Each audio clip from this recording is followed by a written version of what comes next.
పిల్లలందరూ చక్కగా పర్ఫామ్ చేశారు. అంటే పేరెంట్స్ అందరికీ కూడా ఒక చిన్న రిక్వెస్ట్ ఏంటి అంటే, పిల్లలందరూ కూడా అంటే నార్మల్గా టీవీలో చూసుకుంటూ యూట్యూబ్లో చూసుకుంటూ పిల్లలు ఏదో నేర్చుకొని చేశారు. వాళ్ళలో ఉన్న అది నేర్చుకునే స్కిల్స్ ఏవైతే ఉన్నాయో దానికి తగ్గట్టుగా మీరు ఒక డ్యాన్స్ మాస్టర్ని పెట్టి డ్యాన్స్ మాస్టర్ క్లాసెస్కి పంపిస్తే వాళ్ళకి ఇంకా ఇంప్రూవ్మెంట్ చక్కగా వస్తుందని చెప్పేసి నేను అనుకుంటున్నాను. ఎందుకు అంటే పిల్లలు చేసి ఒకటే దగ్గర నిలబడి ఒకటే ప్లేస్ లో 2-3 స్టెప్స్ అవే రిపీటెడ్ గా చేస్తూ ఉన్నారు వాళ్ళు. అంటే వాళ్ళకి వచ్చింది నార్మల్ గా ఇంకొక స్టేజ్ ఇంకొక ప్రాక్టీస్ పర్పస్ గా ఇప్పుడు మనకు మన కమ్యూనిటీలో ఇంకొక స్టేజ్ ఒక ప్రాక్టీస్ లాగా ఉంటుంది. అంటే నెక్స్ట్ ఇప్పుడు పిల్లలు ఏదైతే స్టేజ్ ఉంటుందో ఇక్కడ మనకు స్టేజ్ ఫియర్ అనేది ఉంటుంది.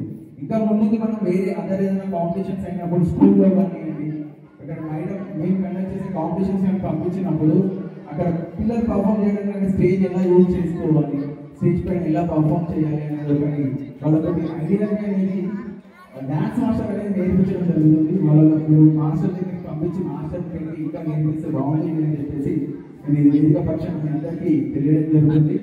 అండ్ అలాగే ఇప్పుడు అందరూ కూడా వీళ్ళందరూ డాన్స్ చూస్తారు, మేము కూడా చేస్తే బాగుంటుంది అని చెప్పేసి ఎంతమందికి అనిపించింది? ఓకే, మన అందరం చేద్దామా? మీ అందరికీ చేపిస్తాం, అందరం చేద్దామా? ఒక్కసారి మీ చేస్తాన్ని కూడా పక్కన జరిపేసి నిలబడి అందరూ ప్రతి ఒక్కరు చేసే విధంగా నేను చెప్తాను. అందరూ ఏజ్ డజంట్ మ్యాటర్, నిలబడ్డ